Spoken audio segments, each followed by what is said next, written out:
We're live with Enrico Tammekänd, the materials artist at Ubisoft. How do you pronounce it? Annecy? Oh no, you're in Barcelona, aren't you? Barcelona, yes. Barcelona, Ubisoft Barcelona. How you doing, dude? Yes. I'm fine, thank you, man. How are you?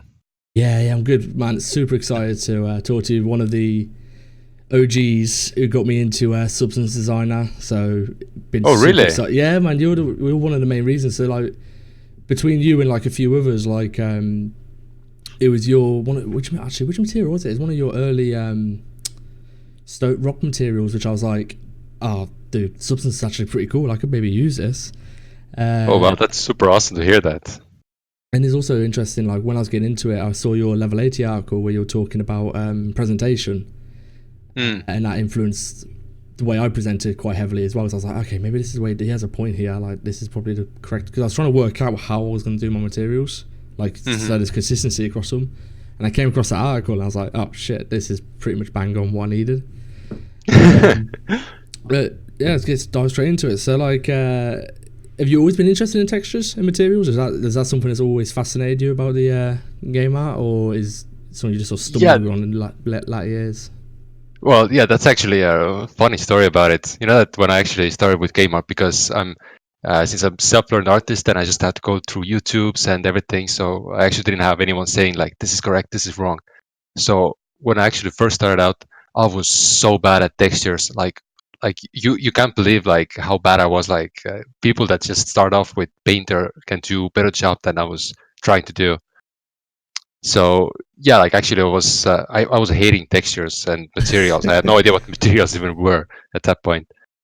Uh, so yeah, like at some point I was just like seeing that people are using or like sculpting materials, and I was like, what the fuck is this? Like I want to do something like that. Yeah, yeah. So like step by step I started to go deeper of what the material creation is. Like that is like something I accidentally stumbled across. Like I was so bad, I needed to improve something. So in order to be a better artist, I just picked it up, started doing it, and now it's just like accidentally became Well, something that I'm so passionate about now. yeah, the rest is history. You just got like now a portfolio full of some of the best materials in the art community. Was was the plan always to be a games artist? Was or is it some like how did that career path get carved out for you? Like, did you actually go right? I'm going to be a games artist, or were you just Although naturally good at art skills and sort of figured out that this could be a career opportunity? it's so weird that you're asking like actually these questions. Like when I like I stumbled across textures and materials, and the same way I actually got into the industry as well. Like I haven't played that many games, or I haven't been so into it. And at some point, we were just talking with my cousin, like, let's build our own game, and then we needed some 3D models. So we were like, okay, let's make them on our own because we didn't find the quality that we wanted. So we just challenged each other, say like, who can learn Maya the fastest. So yeah, and like that's actually the way that I got into it. Like at first he was better than me, so I took like few days, like I didn't sleep any like at all. I had to beat him, and after that I just like started to go into it more and more, and then just randomly got into the industry. Randomly got into the industry. Yes, I bet there's a lot of people it's who very wouldn't mind weird. randomly getting into the industry. Yes, like it's when people actually like go to the universities and colleges, they actually pick game design or game development themselves. And when I hear them, I'm like, man, that's really cool that you have something figured out like that. Like I just stumbled across something, and I just like, oh yeah, there's a happy accident. Oh yeah, that's again some accident. Oh man, it's funny 'cause you the route you took in the education bit of it with the like being competitive with your friend. That's mirrors almost exactly what happened with me with my college, because like in my college our teaching wasn't the best, so we were just Hmm. competitive with each other, and we were like, oh, I've made fire, and then the next guy's like, yeah, well, I've modelled this really sick thing, and it's like the next guy is like, oh, I made water. So it's like that competitive thing drove us. It's quite interesting that I'm not the only one who went through that. Oh yeah, that's super motivating. But at first, I think like when people start off, they don't want to get any criticism or anything. But at some point, Yeah. they just the more you actually talk with people and get some advice on how to do something, the better artist you just get. Like you improve so much more than just seeing your own work all the time, like getting some fresh look on your work. Yeah, yeah. It's crazy because I think that's how the sort of the great artists really kick on is the fact that they have like the mindset to take criticism and know what to do with it. I think that's probably what holds a lot of people back is when they receive criticism, they don't Oh know yeah, how to process it well and realize that it is a positive thing. yeah, Uh, that's so true. Like I've met a lot of. Oh shit! I'm sorry about that. yeah, sorry, don't Uh, worry about it. It's cool. yeah, um, yeah. It's like when I talk with some of the people, then it's super hard to say to them that okay, this is wrong, this is good. Like you're not actually saying it in that sense. You're actually giving good criticism, so to say. Like maybe you can improve this on this way and so on. Yeah, But people tend to take it like very personally for some reason. Like they're like, okay, he's criticizing my work now, so I'm not gonna ask anymore. yeah. It's nuts really because it's like the way I see it is no artist is finished. Like you take Yes, it's people that's so such as true. yourself. You're an amazing substance artist. Thank You're you. one of the sort of leading personalities in the art station community, especially.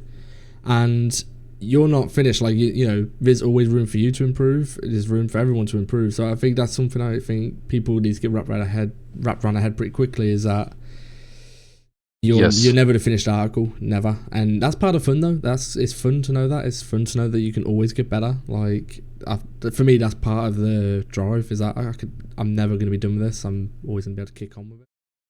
Yeah, and it's that's also the fun part of it, so that you know that you can always learn something new. You're never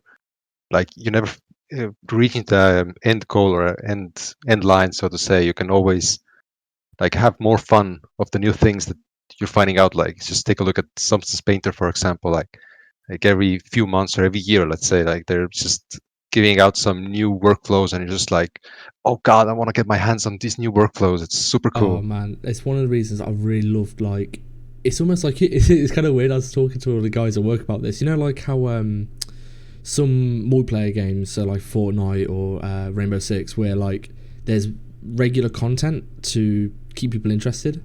Hmm. It's weird. As Substance almost it taps into that. I feel like because it's like there's a new node out in Substance Design now. There's a new tool out in Substance Painter, and everyone comes flooding back. Like, well, not come flooding back, but Yes. they all get hyped up for it, and all the attention builds up, and everyone Yeah, figures it out, that's and so then cool. it dies back down, and then another node comes out, and everyone's like, oh shit, let's have a look at this one then. And okay, I remember when Floodfield came out, like, and I saw that, and I was like, holy shit, this is a Oh game yeah. changer. Oh, I was so confused about Floodfield when it first came out. I was like, what the hell is this thing? Like I used to do Yeah. everything by hand. Like Oh you know that man, I before messed it up. Floodfield came out, then for example, I took Tile Sampler. For one, I put the color random. I put it up. Then another one, I put the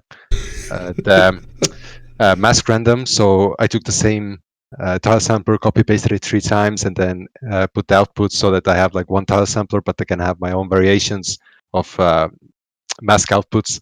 And it was like crazy. I had to do all these things like manually, and then comes Floodfill and just simplifies everything. And it's like, oh god, it's so cool. Is it's just out of curiosity where so aside from like obviously the companies releasing a new software or new updates to the software to sort of give you a kick to want to check it out, do you Hmm. where do you find like sort of where are your main forms of inspiration these days? Like, do you find it from is there certain games that like trigger you and make you think, damn, I want to do something, or is it more seeing other artists do something cool? Like, what's your tick? What gets you going? Well, it's weird, kind of like it's mix of everything, I guess, like everyday life. I guess it's like I can just be walking around in the city and just like, for example, the Spanish household material that I did. I went there with one of my friends from the studio, one of my housemates actually. We wanted to go to the beach, and we were just walking around the street. I was like, that architecture is like super amazing. So I just took a few screenshots and started building it as a material. And at the same time, when I just browse ArtStation, like I think I'm there like every day. It's super cool to see the artworks that people are doing. So it's just like take bits and pieces everywhere and put them together, and just yeah, I think all around you can find inspiration if you really wanted it. Yeah, I like the fact you're doing some like new things with it as well. Like, I mean, I'm looking at your art station. It's three things that stick out to me. There was like just a nice take on something. One was your desert terrace ground. Remember when I Oh saw the yeah. orb? I saw that. I was like, "Oh, this is going to be another one of them, like the cliffs with the horizontal lines." And then I realized there was a ground, and like you've done this layered step in. And I'm like, "Damn, that was." I mean, it's the first time I've seen something like that to that quality. I was like, "That was a really, really nice take on a substance material." And then you've done Oh, other thank things you. like your sea fog, where you took a piece of artwork, you're trying to replicate it using substance. Again, Mm. you don't see much of that. Like, don't get me wrong, I love the material balls. I do them myself. I think they're really interesting. But it's so cool seeing you take that and go, right, how else can we present substance designer? And that's been what's been really refreshing from your content recently, is seeing the fresh take on stuff. Like, as well, the chaos blades you did, like, oh god, they're so sick. I Thanks, love man. these are like one of my favorite. I love seeing these type of materials. Um, Yeah, like just like I said, what kicked you into doing that? Like, did you just sort of go? Did you see other people do something similar? Like, right, I can do this better, and how to go it, or was it like, uh, just figured it out? yeah, I think I was playing God of War at that time. So I was like, yeah, that's actually super cool to see it. And I think I stumbled across a picture of having the Chaos Blades. Like I hope I'm not gonna do any spoilers, Ah, don't worry but about it. People should expect yeah, it. yeah, just close your ears if you haven't played God of War yet. But yeah, like I saw it when the cinematic came on, and I saw them like on the ground. So they were like pretty flat at the same time. So I was like, maybe I can actually interpret that into a material because it didn't have like geometry, like like folding into it and so on. So at some point I just started to do it, and it took me such a long time. I think it took me like 2 months maybe to actually do it. Like not of course every day, but like it took me a lot of time to actually finish it up, I and it was bet. super nice practice. Like I'm not actually looking for to uh, get the spotlight on it that much. It was more towards um, like learning some new skills with the designer, because Yeah. it's like few people, like for example Javier Perez did the axe, the Viking axe, and that was one of the inspirational ones that got me into doing the chaos plates as well. I was like, oh yeah, I want to try to do something like that, man. I mean, you also, I suppose, it is sort of pushing your boundaries, because you've done the architecture pieces, you've done lots of natural terrain. I suppose chaos blades are like just another change of mindset to get that sort of product. More or less, yes. Because It's I've been doing the architecture stuff anyway. That's a change of mindset anyway, compared to like a natural piece like rock or wood or whatever. mhm. So I haven't tried one yet, but I can imagine the chaos blades being like an even bigger shift in mindset from what you're used to. Yeah, it is a little bit different, but at the same time, if I know that you're really efficient and really good in the designer as well. Like doing something like that, it shouldn't be that difficult. It's just more about taking the time to do it, which is Yeah. like, I guess it's actually a lot of like whenever somebody starts out with some project, even me doing the environments, then you start off with the idea that is super cool. For 1 week, it's like, yes, this is gonna be the Yeah. most amazing work ever. And then after some time, you're like, man, do I really need this in my life right now? So it's just like hoping to get it done really quickly. But with these kinds of projects, I guess it's just taking the time and really enjoying what you're doing. Yeah, yeah. What so like what originally got you to pick up substance designer? Like, was it were you creating material, like were you creating materials before substance designer, like these nice tileable materials? Were you doing the Uh, ZBrush way and doing all that sort of stuff? And then you saw substance designer, I was like, this is interesting. Like, how did you yes, actually find substance? exactly as you say, actually Oh, say really? it. Yes, it's Yes, like nail on the head, get it. yes, yeah. I stumbled across uh, Michael Vincent. I think it was. I'm sorry if I'm saying their name wrongly, Orb. but yeah, maybe Yeah, I think it is Orb. I'm not entirely sure if it was Yeah, him, but anyways, Dante.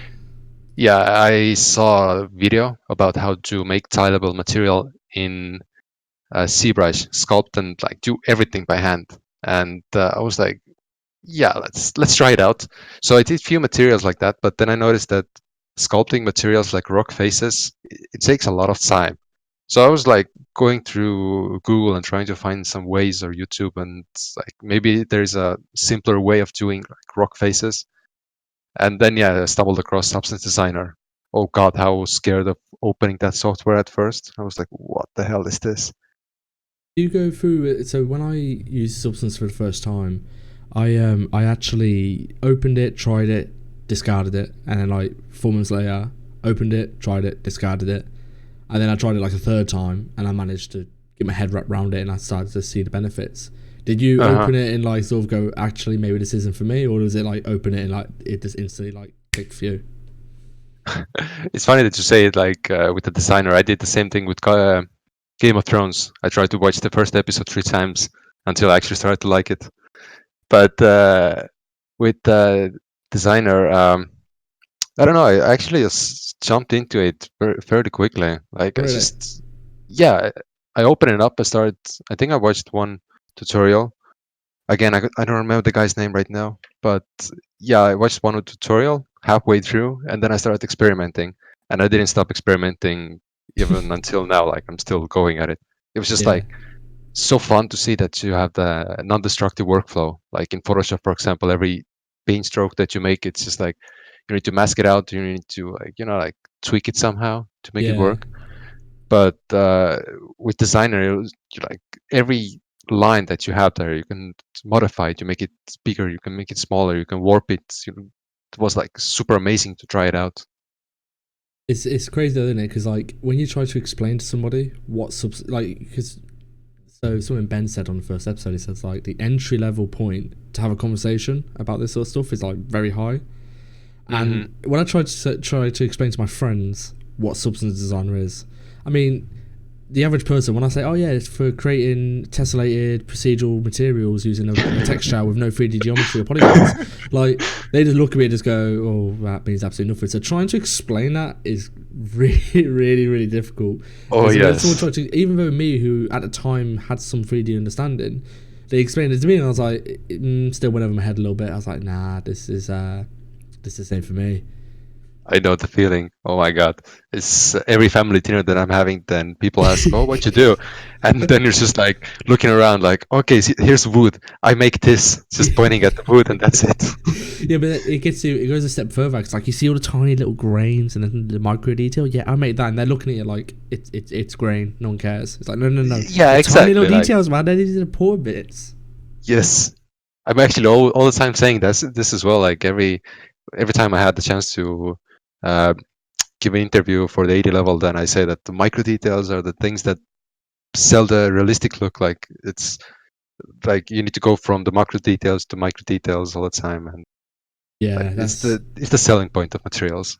I think that's what I think I've always said this. That's what sort of separates the sort of the good materials artist to the great is like the ability to have layers of micro detail which all are readable and understandable.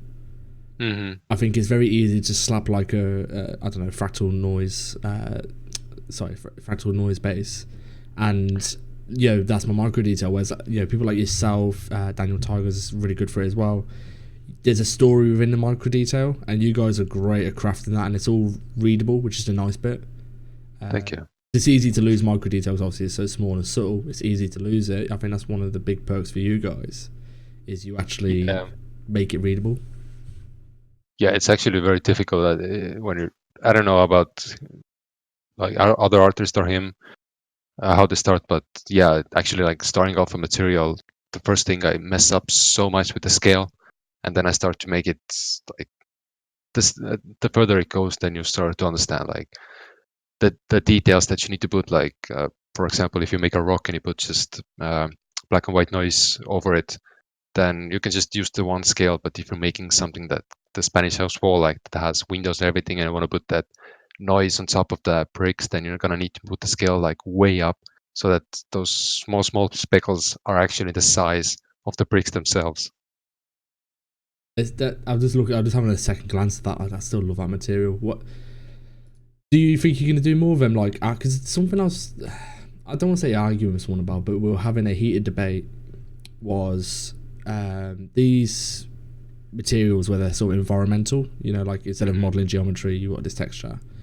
And they're like, oh, it's completely pointless and a waste of time, and they're just nothing but eye candy for ArtStation. And I was like, I don't actually completely agree, because like you just said then, there's a lot of technical understanding that goes into it. Making sure the scale's right across a texture is a much different scale across the 3D. Yeah, I would say the same, because it takes like a lot of time, a lot of understanding of how the scale and every piece actually works together. Like, it's not something that you just slap together and try to get as many views as possible. Like, you can consider it like doing something like this just on a plane, and now transforming something like the same knowledge that you have into an actual environment. So you understand the scales, you understand how you need to put variation, because if you just show it in a one plane and you don't have variation, so everything is going to look bland. And the same principle Yeah. can be applied to an environment. Like, if you're just going to put the same material into everything, then you're never going to see any difference. It's just going to be bland. So, curiosity, So, what's your favorite node? What's your go-to node you'd like to use? go to node. Well, I think like slope blur is one of the nodes that I use in every material. It doesn't matter if it's like wood, rock, uh, architectural stuff, or sci-fi things. Like, slope blur is something that I use like absolutely everywhere. Yeah, I do love slow blur. I like using non-directional blur as well with a slow blur. Ever since I found that Yes. node, I'm like, oh my god, this is just a revelation. Yeah, it is. There are like super cool nodes. I have my own small library of those nodes. Like, for example, multi-directional warp is also really, really cool node. I just picked it up, and it's um, Vincent. Oh my god, I can't. I'm not gonna say any names today. It's yeah. Yeah, I suck at it. But Nah, anyways, that's yeah, fair, dude. that's a super good node to make base colors, for example. Yeah.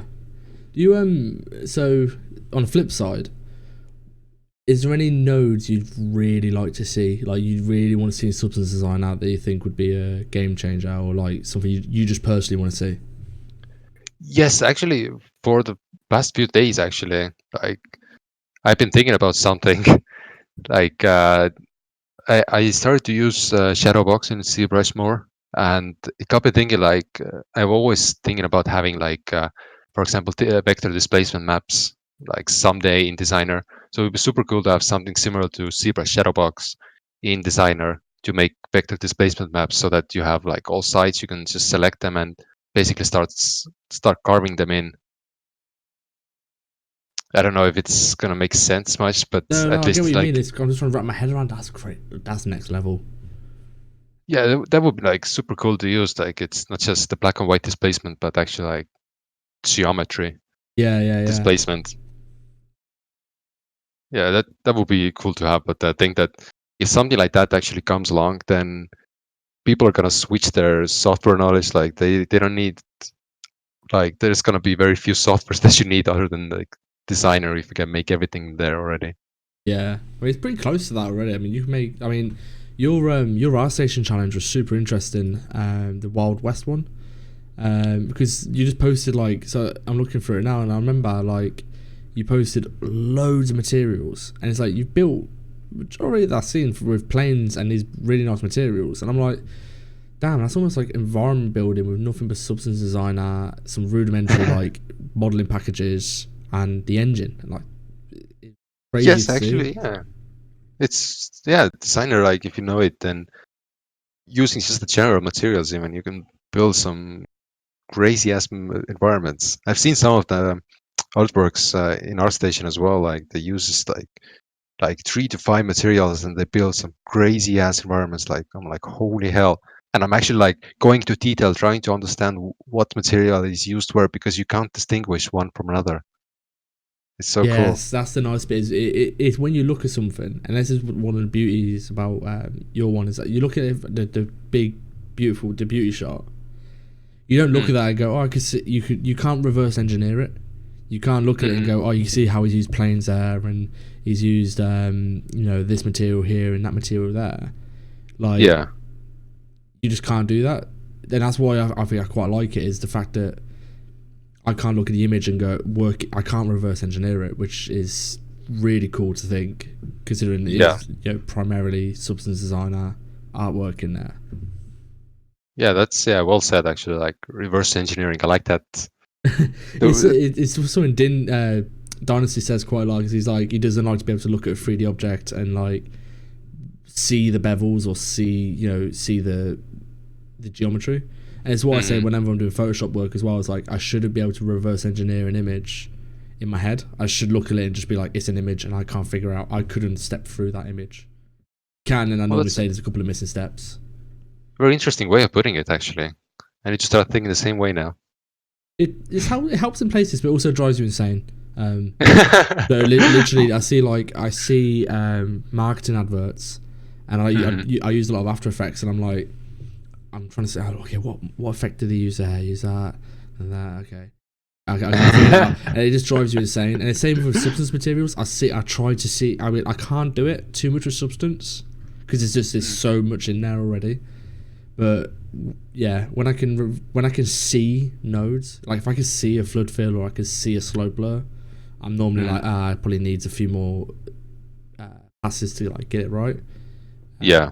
Again, I think that's what sets people like yourself apart, is you can't look at your materials and see nodes. You just don't do that. At least I don't think I can anyway. Maybe I'm pretty much sure I can't see with yours anyway.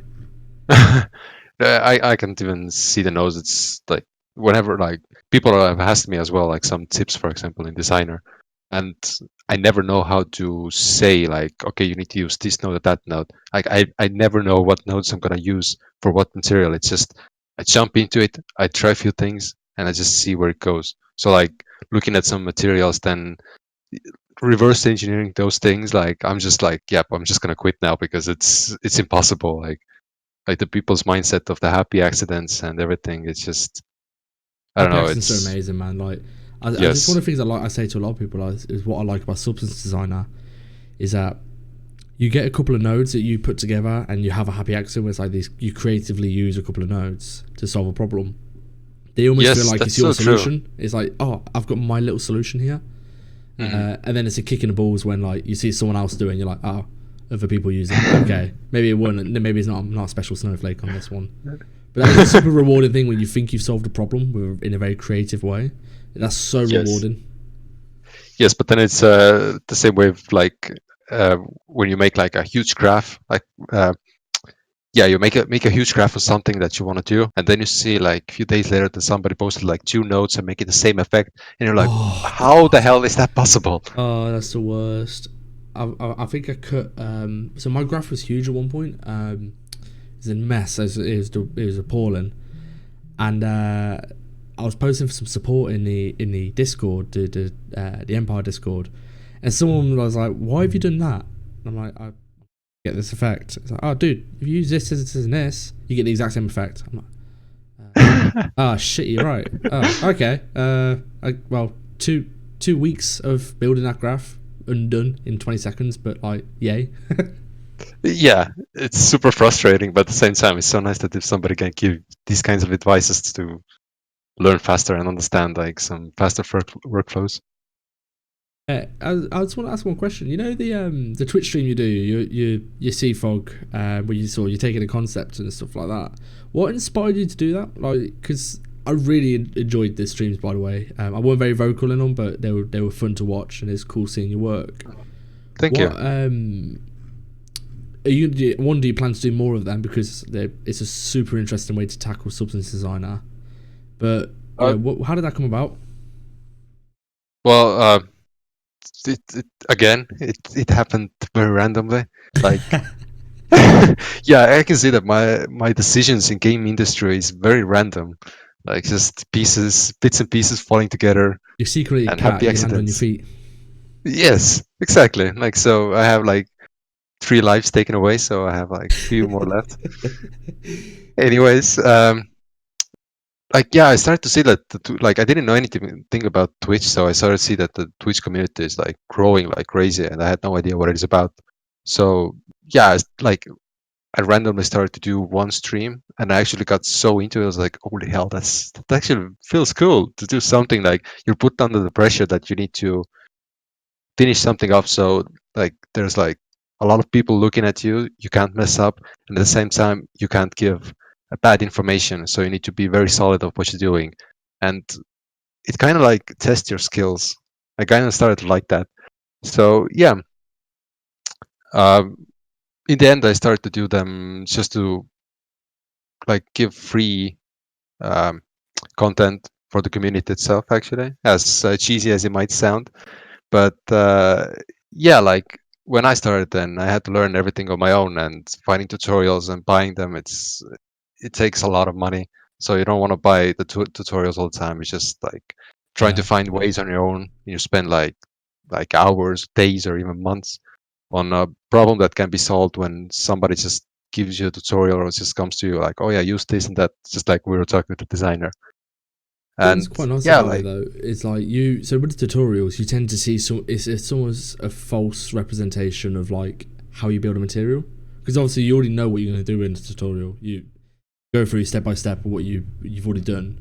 Whereas the thing I mhm. liked about them streams, and I think it's probably going to help people a lot more, is seeing you organically work and make mistakes and try something and it didn't work and try something, and seeing that experimentation, I think that's going to probably help people almost more than them paid tutorials, because they're seeing that it's like, oh, it isn't just a straight line to this end product. I have to experiment and I have to play. I think that's probably Yeah. almost more beneficial. Yeah, I think that was my thinking as well, that everybody just picks up idea and just makes it in within hours, and that's it. Like everything falls into place correctly. But yeah, it actually takes a lot of trial and error actually finding the right stuff to do something. Yeah, I hope that it's useful for people to see that it's not the bad thing to do mistakes. Like it just takes time. Curious to see have you had a chance to play with Substance Alchemist yet?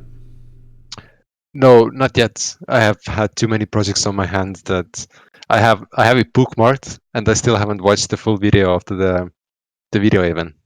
Yeah, there's a lot. I've got a lot of stuff to catch up on. Oh yeah. I'd love to see Have that as I, one of your streams, man. Like actually, like your first experience of Alchemist and just seeing how that, you approach it. Like, oh, okay, this does that. Oh, cool, that does that. Oh, okay, well, this can do this and that can do that. Maybe I can do this. And like seeing you unpack the software, I think that'd be pretty an interesting stream. that's a really cool idea actually. I should actually take a look at that. I've never done photogeometry as well, so I might even try to go out, take a few pictures, and try the Alchemist out and mix it together with some procedure materials. And I think it'd be super cool. I mean, that's one I'm starting to look at with Marvelous Designer. Marvelous is great anyway for environment art, which is amazing. Mhm. But seeing how Oh I can yeah. incorporate it into Substance, like I like the idea of like, okay, Substance could do all this on its own. What can it do with all this support? The artist's names escapes me. Is Andrew something? He does a ZBrush stylized ZBrush sculpts and puts them into Alchemy, into Substance Designer, and gets some Mhm. really really cool, like some of my favorite materials. Oh cool. It's like that's I'm interested now seeing like what happens when you start combining the softwares and seeing how far you can push them. Yeah. Alchemist is That's another one of them. I don't know what I can do with it yet, but curious to see how you it. approach it. Oh yeah, I have actually no idea how to even approach it. It will be super super curious to see it like happening. Yeah, it's I saw a few things there, and it's just like I think when they actually first started to launch it, I was like, "What the hell is this software like? How can it do all of these things?" Like, it just blew my mind. I was like, "Nope, this is not happening." Like, if that actually happens, then I might be out of a job because you can do materials so easily, so quickly. Like, yeah, that's crazy stuff with that.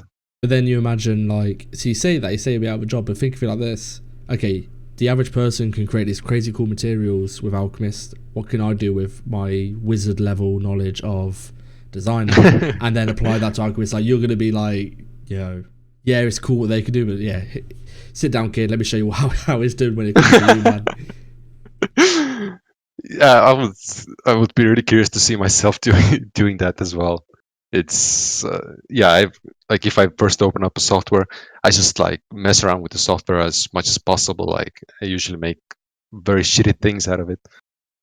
I would have no idea what comes out of it. It's That's probably some content that I never want to show anyone. Yeah, but that's the bit I find interesting. I like seeing people how they learn, if that makes sense. Like Mm, the tutorials are great. Like don't get me wrong, I love tutorials. They're good to watch and see specific things.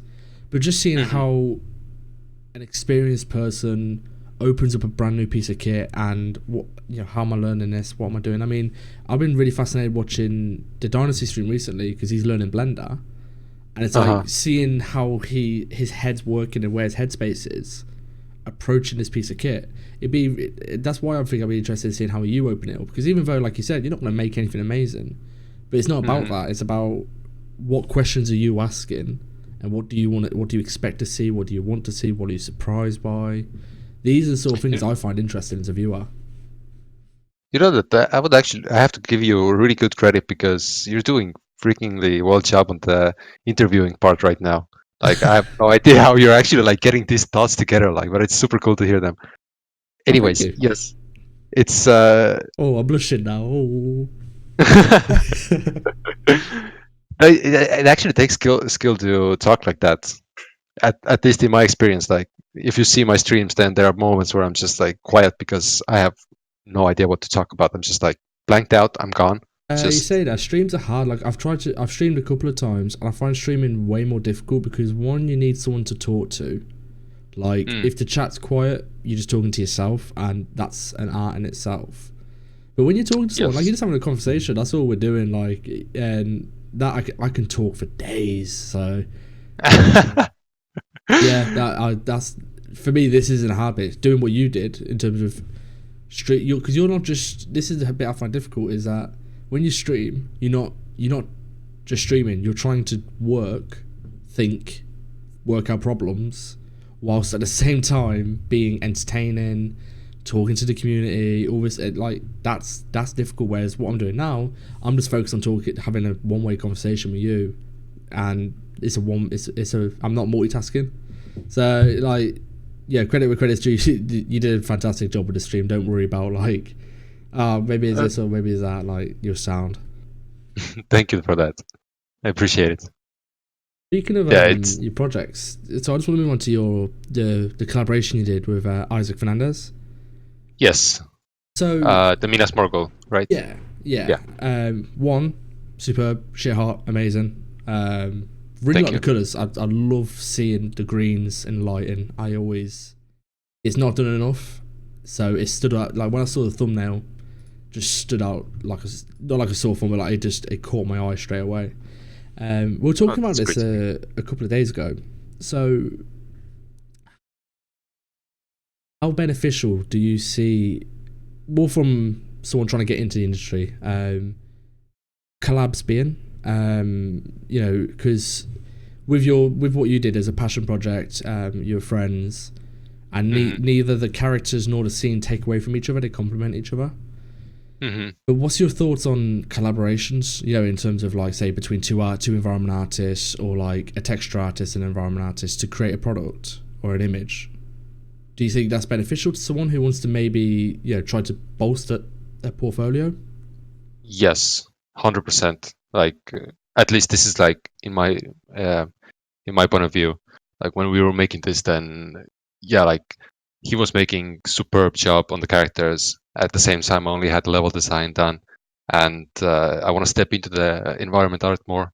And I was like, oh my god, like I need to push my quality. So like looking at each other work all the time and seeing how far someone is, what's the quality. You push yourself more to try to improve yourself and the quality and the overall immersion. Like if you're gonna suck at what on your part, then you know you're gonna make his or her work bad as well. Like you're gonna not just show off that you're bad at something, you're gonna show Yeah, off that the person that's investing time working with you is gonna be looking in a bad light as well. yeah. So It's I a lot of think it's pressure. yes, exactly. And as I said as well, that doing the streams, like working under pressure, it kind of gives the motivation that you can't fail. If you fail, you fail like big time. So rather than having the mindset that you're gonna fail, it's nicer to have the mindset that, okay, I need to make it look better. How I'm gonna make it better? Like rather finding solution than problems, I Yeah, guess. well, they say diamonds are made under pressure. If you want to be cheesy about it. But to be fair, it's Yes. funny. There's something one of my coaches years ago said to me is like pressure makes people either perform 30% better or 30% worse, and it can swing either way. So like you, from talking to you, strike me as sort of person who you thrive under pressure, and you on. Hmm. I'm guessing like actually I suppose AAA games then it suits you down to the ground because you're constantly under pressure, so you're just constantly like kicking yourself on to do better. So that's you're well adapted for the game. Actually, touching on the games industry, you so you substance art, yeah. You Yes. spend you have your workflow at home, pipeline, your way of approaching something. How much do you have to change the way you think and work when you're creating textures for commercial textures compared to like your home ones? Do you have to change your mindset at all, or is it fairly the same for you? Oh, yeah, it's very different. Well, like, how do you consider very different? But like, you like with your portfolio work and things that you do at home, then it's you can always push the quality. You can make wherever comes to your mind, like just make it as beautiful as possible, as like invest as much time as you can. But when you're actually working on a project, then there's the deadlines, there's the quality bar, there's references, so you're limited in a box and you need to make it work. So like I guess like when you're working on your personal stuff, like I would say that to anyone as well, that's like never put something in your portfolio that you think is like it's good enough. Like you have the freedom of using as much power of the softwares, of your imagination, everything. So like doing like portfolio work, like everybody should just focus much creativity into them. And yeah, like working like in the studio, then yeah, you have to take into account a lot of factors compared to personal works. As far as I've seen, like there might be different studios, different workflows, different ideas and opinions, but at least this is what I'm seeing. No, that's fair. I imagine it'd be something like that. It's cool that that's the way you see it. Um, you said you wanted to branch more into sort of the environmental side of stuff because I mean, you look through your portfolio, you're a kick-ass materials artist, and you've gone into a material artist Thank you. role. Um, Yes. is that something now where you're like, okay, I could do this, I could do it very well. Let's see what else I could do. Is that the sort of mindset you go through when you're sort of going, right, I want to do more of the environmental stuff? More No, of a actually, challenge thing, or is it just something you've always wanted to do? yes, this is something that I always wanted to do. That's the idea that when I started with doing 3D, then yeah, this is like I want to be an environment artist, but I had no clue what the environment artist actually does or who he is and so on. Like before actually coming to the like getting to know the studios and people and talking with them, then I started to understand what the environment artist actually does. And but at the same time, I was developing the materials and textures, and then it kind of like or sort of pushed me to that way. So I just naturally became a texture artist, although I would really prefer to be an environment artist in one day now. Well, I think it's a pretty what's the word, natural progression. Like you'll make a kick ass if you can make superb procedural textures and all this sort of stuff. Natural Hmm. stepping stone for me is like you're probably gonna go make environment art, and everyone's like, "Damn, these environments are sick. They got amazing ground textures, and the walls look great." And it's like, yeah, it's because you've got a stellar like foundation of materials to build on. Like it's always weird actually. 'Cause I always thought it'd be the other way around for most people. They they do the 3D and the environment stuff, Hmm. and the materials become like a necessity. Like, oh, I need to make sure I'm good at materials to make these pop. Whereas Yes. you're the other way around. You're like, okay, I've got sick materials. I need some environment for these materials to be in. It's almost the reverse. That's a funny way of you putting it.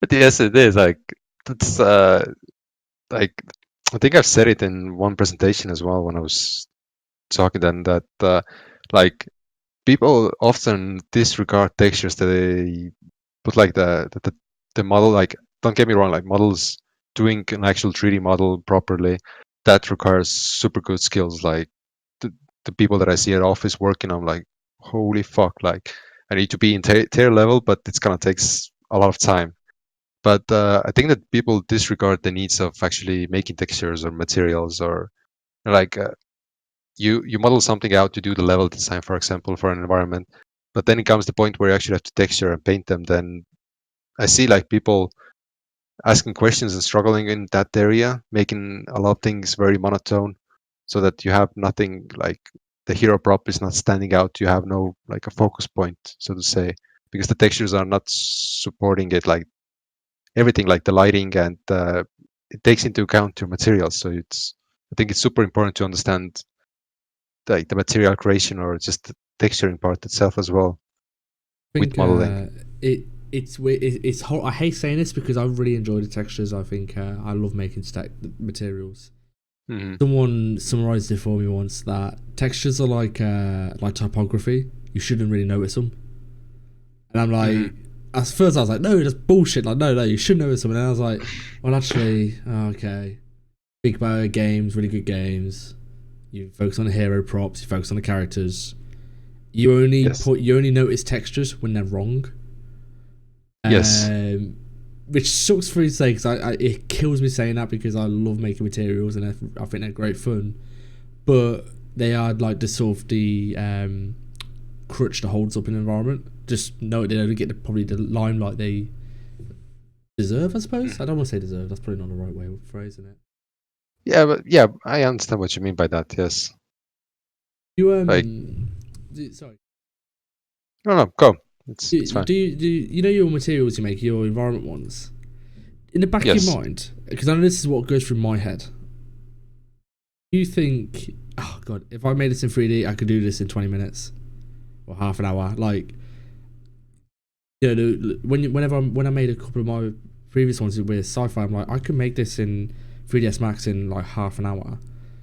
Okay. And then, but in Substance Designer, it took me nearly a month to work out how to do it. And I'm like, am I putting myself through hell just for the sake of it? And like, do you ever get that with some of your materials? Like, I could probably make this Yes. quicker. I'm just putting myself through hell to just prove a point technically. Oh yeah, you should have seen the conversation that I was having with some of my mates here when I was doing the chaos plates. Like people were saying to me as well, like, "Why the hell are you doing in designer? Like it's there's no point of it actually. Like, why don't you just model it?" And at some point, I'm like, "Yeah, why am I doing this like that way? Like, I could just go into 3ds Max and just model it out, do it in Painter, and be done with it." It's so true. I mean, to be fair, they're pretty efficient. Like, if I think about it, if like you imagine them as maybe not chaos based, but you know, like in a Viking room, and you've got like weapons hanging on the walls. A couple Hmm. of like 512 textures to make something seem like a really nice weapon hanging on the wall when actually it's two planes. It's not necessarily the most inefficient. Probably the time invested to make it's really inefficient. But in terms of on the Yes. engine, it ain't too bad.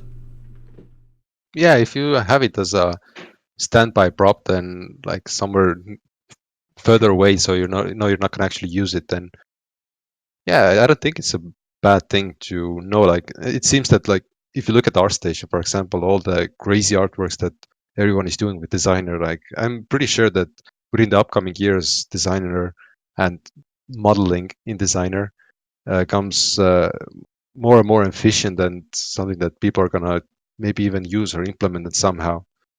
So rather than Samurai waiting for mask. that to happen, then maybe it's nice to just start building the skills already.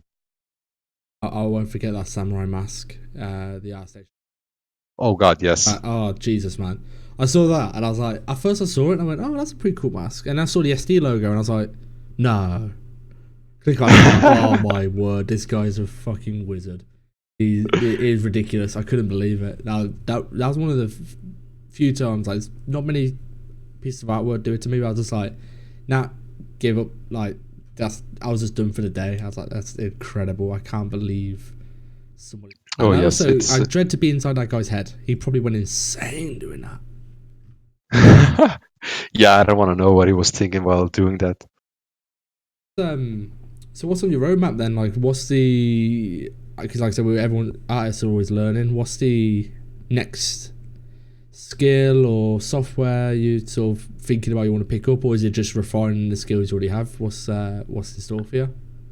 Well, I'm actually kind of trying to move more towards environmental. So actually, I'm gonna try to do more on modeling side. I'm actually kind of thinking of taking it slower now with materials because Yeah, like it's fun to do materials, but at the same time, I want to actually improve my skills that I'm most passionate about rather than doing something that like you're pushed to do.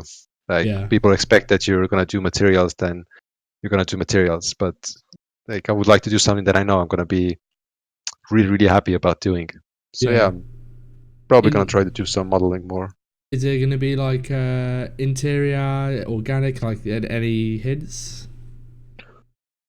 Uh, well, there is actually one environment that I'm working on right now that hopefully is gonna be soon done.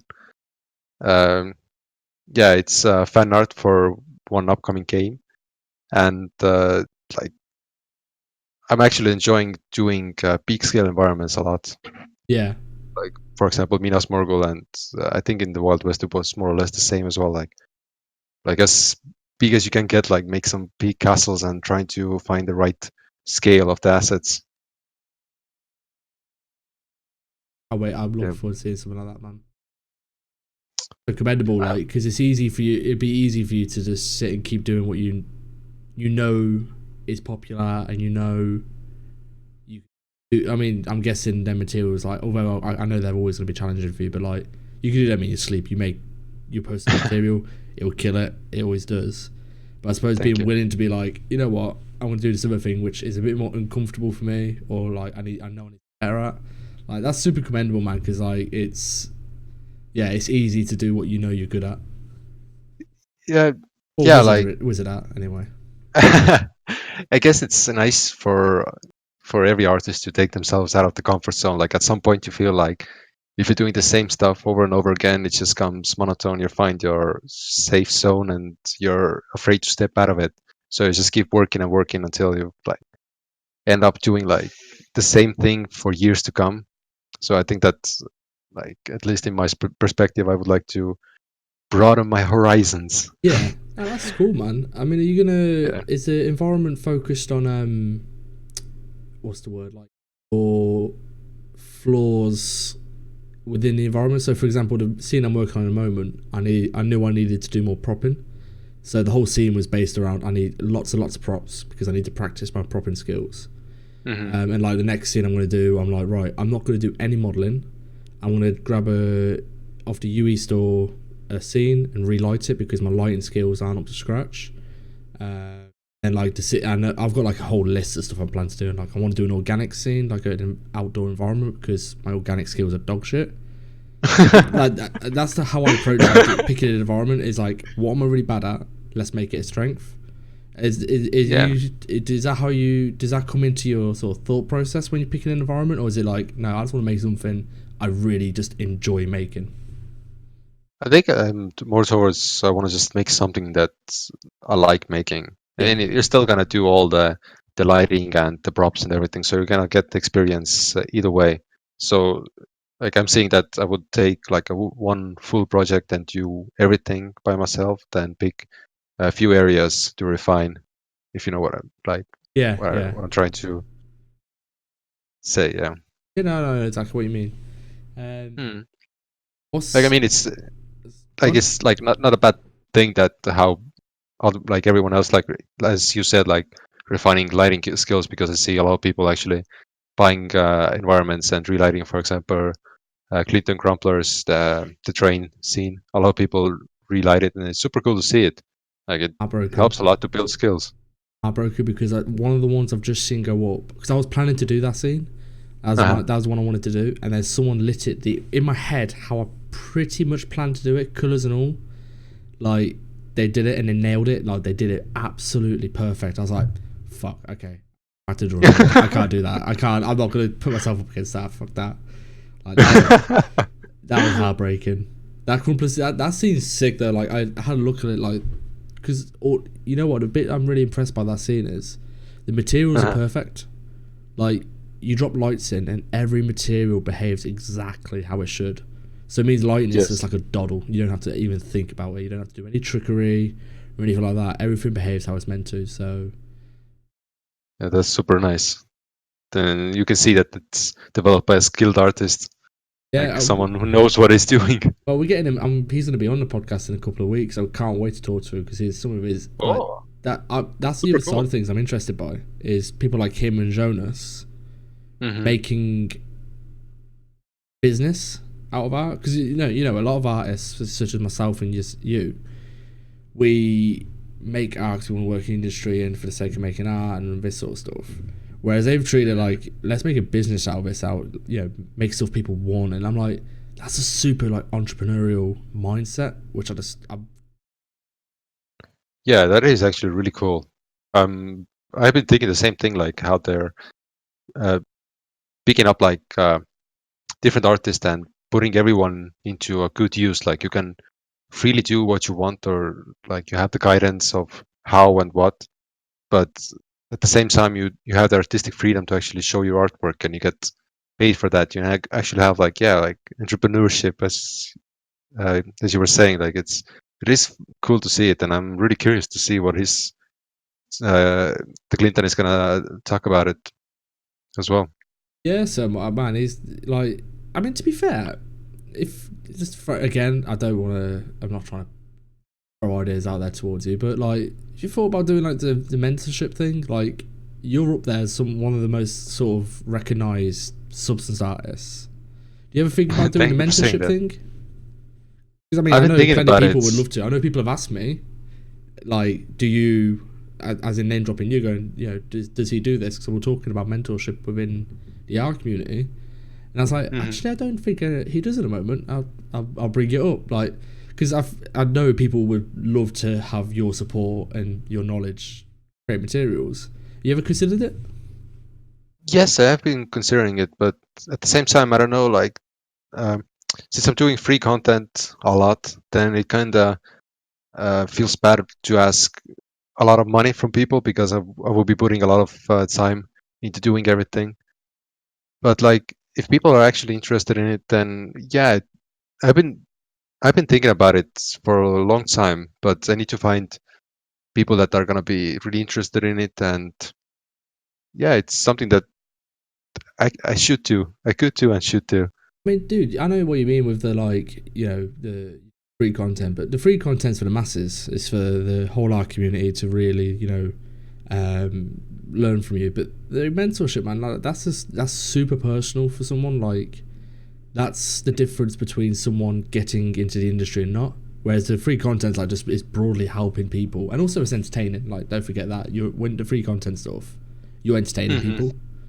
Whereas Yeah, that's true. the mentorship thing, like, you're just purely and simply helping this person get the job they want, which is rewarding in itself. Like I said, I'm not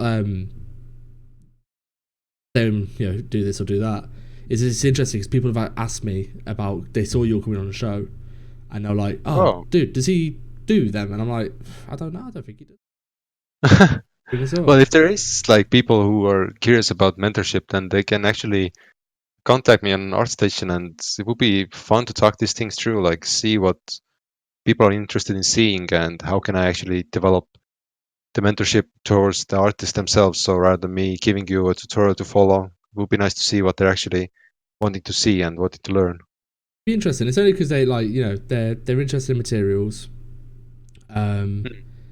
and like I said, you're one of the you're up there. It's like go what's the word, go to people within substance designer. Like, if I had to pick people to ask a question, if I was struggling with substance designer and I could choose someone, it'd be like you, Daniel, Josh, Benny Wilson. Like, you're the sort of people I would be like, oh, if I had to choose the pro to answer the question, there they go. So it's like, it makes sense to me that you would be the people also mentoring the people who want to get into texture art. Especially since that's your That, full time job as well. It's like, you're purely texture art at the moment. I know you're branching into the environment art stuff, mhm. but you are like the authority, is that the right word? The authority on becoming a texture artist? Even though you're a cat and you land on your feet no matter what you do. Unless you can teach people, if you can teach people that, then that'd be dope. Like, just randomly finding something and building towards that would be fun. Just give you a task like, so just look at YouTube and just find something that you like. Yeah, like your microphone is a little bit fading out. My bad. It's because I keep leaning down because of the dog. Oh. don't have dogs and podcasts at the same time, folks. It's a nightmare. Yeah, I have a cat and usually comes in front of my screen and then I'm trying to like quietly put her away. So we've been talking for a solid hour now. I want to sort of wrap up with one question, and I always ask people this, and I'm sorry because I'm going to put you on the spot here a little bit. So, new artist, getting into the industry, say they're just in university or just finishing university, and they ask you, what is one skill / piece of software that you think is essential for me to get into the industry and future-proof myself? What would you, what would your answer be? Well, actually getting into the industry, then the most important thing is industry standard softwares like either 3ds Max or Maya. They are like the go-to softwares that, as far as I'm seeing, that all the bigger studios are using either one of those softwares. Of course, there's a lot of other studios and you need to know Substance Painter and Designer, but these are like the softwares that you can pick up fairly quickly. So yeah, I would say that if you get the fair knowledge, I use 3ds Max. I started out with Maya. Yes, Max. Yes, I don't know. I like Max so much more, even though it's a lot of times buggy as hell. Yeah. But it's like, I don't know. It's like a bittersweet thing that if you get it working, and you're like, yes, it worked finally. Mate, the crashes are painful, but yeah, the stacks are nice and the modifiers are so good. Yes, really, really good. Right, dude, I've got to say, thank you so much for taking the time to talk to me. Yeah, it was awesome. Super. I've been looking, dude. I have to admit, I've been looking forward to this so much because, like I said, you're one that I followed a lot of your tutorials early on when I was trying to pick up Substance Designer. That's super amazing to hear that. You have no idea how much this means. Like, people, sorry if I interrupted you right now, but like, seriously, it's so cool. Like, even people in the streams have said that, like, they've seen some of the tutorials and got into the material creation. I'm like, yes, fuck yes. Like, that's so cool to hear that. And you've been, like I said, you are, when I say you're one of the like top 3 artists for Substance Designer, like, I'm not joking. It literally is like you and a couple of other guys. Like, that is an exaggeration. I'm not overstating it. That is just how it is. But yeah, I'm gonna get you, dude. You're good to come back at some point. You've got to come back on podcast. We could probably delve. I mean, maybe the once you've had a chance to get Substance Alchemist, I would love to get you back on and like unpack it, see what you think about it, get some insight into what you thought of it. But you'd be game to come back on, right? Yes, of course. Like, even if you're interested in that, I don't know if it's a good conversation right here, but we can also have something like doing the Substance Designer streaming, but at the same time, somebody asking questions of what I'm doing, because I'm pretty shit at actually explaining at the same time while I'm doing something. So that's, again, something to think about, to explain people of how designer works, the mindset maybe. Oh, dude, that's a dope idea. Holy shit. I'm glad. There's an idea there, guys. Right, we'll wrap up, guys. Thanks for tuning in to watch. Appreciate you guys talking in the chat. And I'm gonna go watch Avengers Endgame now, so the VOD won't be up until tomorrow morning. Enjoy the movie. Oh my god. Right, take care, guys. Peace out.